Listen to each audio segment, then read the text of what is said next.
عزیزان ایمان، برادران عزیز، دوسرا خطبہ محمد و آل محمد پہ درود و سلام کا ہے۔ جن ہستیوں پر آپ نے درود و سلام بھیجا اور حالات حاضرہ پر تبصرے کے لیے، خداوند کریم آپ سے اور ہم سب سے اس درود و سلام کو قبول فرمائے۔ پھر وہ حدیث مشہور آپ کی خدمت میں عرض کر دے تاکہ ہمارے ذہنوں میں محفوظ رہے۔ پانچویں امام حضرت امام محمد باقر علیہ السلام فرماتے ہیں، چونکہ آنے والی تاریخ امام کی ولادت کی تاریخ ہے اور ہم اور آپ ماہ رجب المرجب، بہترین مہینہ، وہ مہینہ کہ جس مہینے میں خدا دعاؤں کو قبول فرماتا ہے، خدا دعاؤں کو مستجاب فرماتا ہے، اور جس مہینے کی فضیلت یہ ہے کہ اللہ نے فرمایا کہ میں نے رجب کو اپنے اور اپنے بندے کے درمیان میں وسیلہ قرار دیا ہے، جس میں روزہ رکھنے کا ثواب بے انتہا ہے، جس میں صدقہ دینے کا ثواب بے انتہا ہے۔ صدقے کا ثواب کے لیے آیا ہے کہ جو انسان ماہ رجب میں صدقہ دیتا ہے، خداوند کریم اس صدقے کے بدلے میں روز قیامت اسے وہ عطا کرے گا جس کا انسان تصور بھی نہیں کر سکتا، انسان درک بھی نہیں کر سکتا کہ اسے کیا حاصل ہوگا اور کیا نصیب ہوگا۔ تو لہذا یہ مہینہ خاص مہینہ رجب المرجب کا ہے، خاص دعائیں ہیں، خاص اعمال ہیں اور عیدیں ہیں، اور سب سے بڑی عید تو اس میں جو ہے وہ 13 رجب المرجب کو جب کائنات کے امین کی ولادت ہے۔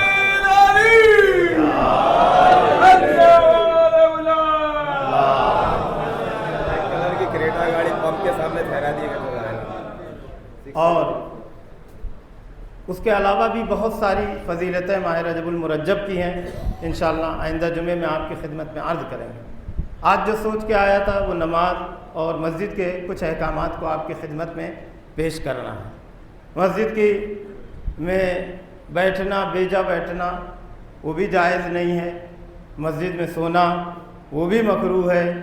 ہمارے ہاں یہی وجہ ہے کہ سوائے اعتکاف میں کسی اور صورتحال میں انسان مسجد میں آئے، بیٹھے، سوچے یا کچھ دیر وقت گزارے، یہ جائز نہیں۔ یہاں تک کہ کہا گیا مسجد کی اگر ایک چیز آپ لے کے گئے، کنکری، حدیث میں جو لفظ آیا کنکری، کنکر مسجد کا ایک آپ لے کر چلے گئے تو آپ کو حکم دیا گیا جہاں یاد آ جائے واپس آپ لا کر مسجد میں رکھ دیجیے۔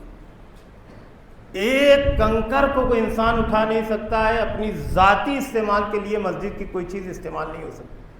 یہی وجہ ہے ایک مصلی غلطی سے بیچارے سجدگاہ لے کے چلے گئے تھے اور فون کیا کہ قبلہ میں غلطی سے سجدگاہ لے کے آیا تھا، اب کیا کریں؟ ہم نے کہا جہاں آپ پہنچے وہیں سے آپ واپس پلٹ دیجیے۔ لہذا ہو سکتا ہے کوئی چیز نہ معلوم ہو۔ اسی طریقے سے ایک صاحب ٹوپی کے چلے گئے تھے، پہنے گاڑی پہ سوار ہوئے، پھر فون کیا کل آ کے رکھ دیں، ہم نے کہا نہیں، جہاں آپ کو یاد آ گیا ہے، جہاں پر آپ ہیں وہاں سے آپ پلٹ آئیے، مسجد کی چیز وہیں پر رکھیے۔ تو لہذا یہ فضیلت اور اہمیت ہے مسجد کی۔ عزیزان ایمان، حدیثوں میں آیا ہے کہ مسجد میں جانے والا ایسا ہے جیسا اللہ کا زوار ہو۔ کیسے ہم زوار بنتے ہیں کربلا جا کے، اسی طریقے سے وہ بھی زوار خدا کہلاتا ہے جو انسان مسجد سے اپنے رشتے کو مضبوط رکھتا ہے۔ عزیزان ایمان، تو لہذا مسجد کے ہر کام میں انسان حصہ لے۔ یہی وجہ ہے آپ کو معلوم ہوگا کہ میں کس موضوع پر آنا چاہ رہا ہوں۔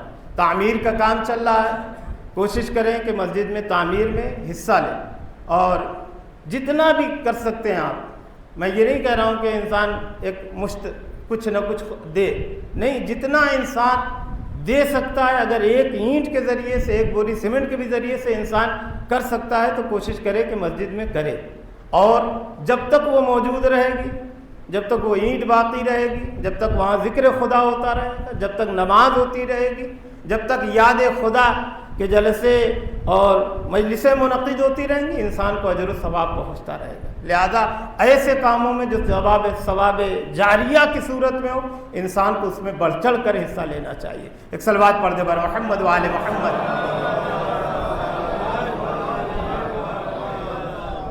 لہذا عزیزان ایمان، ایسی مسجدیں تعمیر ہوئی ہیں اور یاد رکھیں مساجد جو تعمیر ہوئی ہمیشہ کسی ایک شخص کے نہیں، ہو سکتا کسی ایک نے تعمیر کرا دی ہو، لیکن اکثر و بیشتر جو مساجد ہوئی وہ چندوں سے ہی تعمیر ہوئی، مومنین کے ہی، اور چندہ اس میں کرنا بھی چاہیے چونکہ ہر ایک کو ثواب میں شامل کرنا چاہیے۔ اور ایسے ایسے اخلاق مند گزرے ہیں نا، دیکھیں چندہ دینے والے بھی ہر قسم کے ہوتے ہیں، کچھ تو ایسے ہوتے ہیں جو کہتے ہیں کہ کہیں سے ہمارا نام نہ آئے، اللہ ایسے لوگوں کے اخلاص کو قبول فرمائے، اور کچھ ایسے ہوتے ہیں جو یہ چاہتے ہیں سوائے میرے نام کے کسی کا نام نہ آئے۔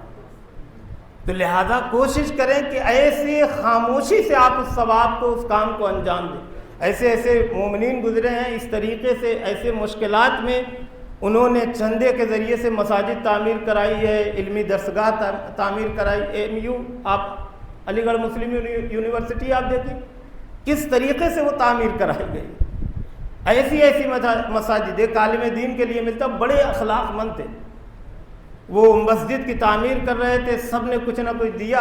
ایک اور دولت مند ثروت مند کے پاس پہنچے، تھوڑا مغرور تھے، متکبر تھے، انہوں نے جا کے ہاتھ پھیلایا، کہا میں اپنی ذات کے لیے ہاتھ نہیں پھیلا رہا ہوں، اللہ کے گھر کے لیے پھیلا رہا ہوں، آپ کچھ دیجئے۔ جیسے ہی انہوں نے ہاتھ پھیلایا انہوں نے فوراً ان کے ہاتھ پر جو ہے لعاب دین تھوک دیا، کہا یہ رہا۔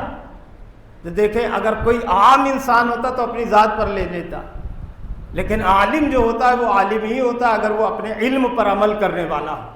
انہوں نے مسکرا کر کہا یہ تو آپ نے مجھے دیا ہے، اب اللہ کے نام پہ بھی اللہ کے گھر کے لیے کچھ دیتی تھی، تو لہذا خود وہ اپنے کام پر شرمندہ ہو۔ تو لہذا جیدان ایمان کوشش کریں کہ ایسے کاموں کے لیے بڑھ چڑھ کر حصہ لیں، اور چھوٹا سے چھوٹی بھی اگر آپ رقم اماؤنٹ دے رہے ہیں اس کی رسید آپ حاصل کیجیے، اسے اپنے پاس رکھیے خاموشی سے۔ ضروری نہیں ہے کہ آپ سوچیں رسید لیں گے تو کام کا شور ہو جائے گا، نہیں، رسید بھی خاموشی سے، کسی نہ کسی کو تو پتہ ہی چلے گا نا، جو مسجد کے ذمہ داران ہیں، جو کمیٹی میں۔ تو لہذا آپ رسید بھی لیں، اگر آپ ایک بوری سیمنٹ بھی دے رہے ہیں، کچھ بھی دے رہے ہیں، تو عزیزان ایمان یقین جانیے کہ وہ ثواب جاریہ کی شکل میں اس کے ثواب کو آپ روز قیامت آپ کو محسوس ہوگا اور آپ اسے حاصل کریں گے۔ ایک صلوات پڑھ دے بر محمد والے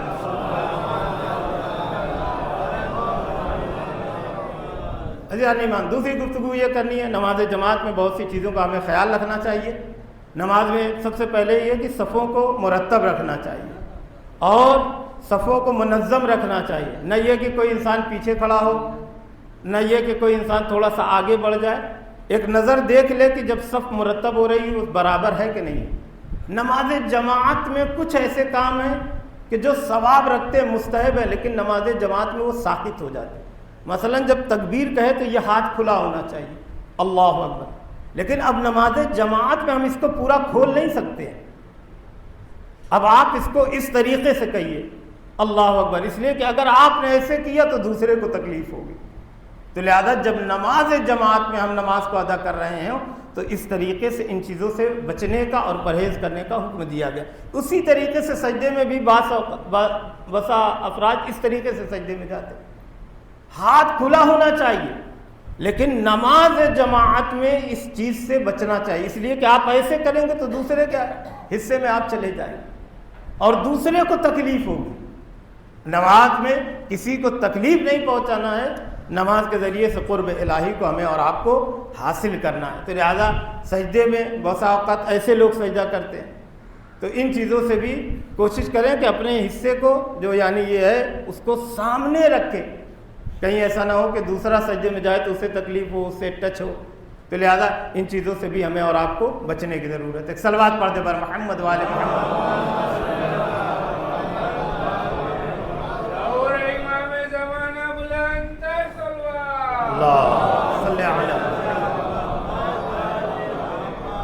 اور پھر ایک بار عرض کر دیں، اور نماز جمعہ، روز جمعہ کی بڑی فضیلت ہے، اس کے ساتھ ساتھ خطبہ جمعہ کی بھی اتنی ہی فضیلت ہے۔ جیسے آپ نماز جمعہ میں چاہتے ہیں کہ نماز جمعہ پڑھیں، ویسے ہی خطبہ جمعہ کے دونوں خطبوں کو فضیلت کو حاصل کریں تاکہ ہماری نماز جمعہ مکمل فضیلت کے ساتھ ہمیں اسے ادا کرنے کا ثواب ملے۔ لہذا پھر ایک بار گزارش ہے، کوشش کریں، آپ تشریف لاتے ہیں، خدا آپ کی عبادتوں کو قبول فرمائے، لیکن کوشش کریے کہ وقت پر آئیے تاکہ آپ کو خطبہ جمعہ بھی ملے اور نماز جمعہ بھی آپ کو حاصل ہو سکے۔ لہذا دعا گو ہیں خداوند قدوس کی بارگاہ میں، خدا ہماری تمام تر عبادات کو قبول فرما، ہماری دعاؤں کو مستجاب فرما۔ جتنے مومنین دور دراز سے تشریف لاتے ہیں، جتنی دور سے انسان مسجد کا سفر کرتا ہے، جتنے قدم طے کرتا ہے، اتنا ہی روایتوں میں اس کا اجر و ثواب ہے۔ خدا جو دور دراز سے مومنین تشریف لاتے، خدا ان کی عبادات کو قبول فرما، خدا ہم سب کی عبادات کو قبول فرما، خدا ہمارے مرحومین کی مغفرت فرما، ہمارے مرحومین کے درجات کو بلند سے بلند تر فرما۔ خدا جو بزرگان تشریف لاتے، خدا ان کو صحت اور سلامتی عنایت فرما، خدا یا ان کا سایہ ہمارے سروں پر قائم و دائم رکھ، خدا یا نوجوانوں کے مستقبل کو روشن فرما، خدا ان کے رزق میں، ان کی حیات میں برکت عنایت فرما، خدا یا جتنے مومنین مومنات پریشان حال ہیں ان کی پریشانیوں کو دور فرما۔ کافی مومنین عمرہ مفردہ کے لیے گئے ہوئے رجب المرجب، خدا ان کے اعمال کو، ان کے عمرے کو قبول فرما، خدا یا ہماری توفیقات میں مزید اضافہ فرما، خدا یا مولا کے ظہور میں تعجیل فرما، ہم سب کو حضرت کے مخلص غلاموں میں شمار فرما۔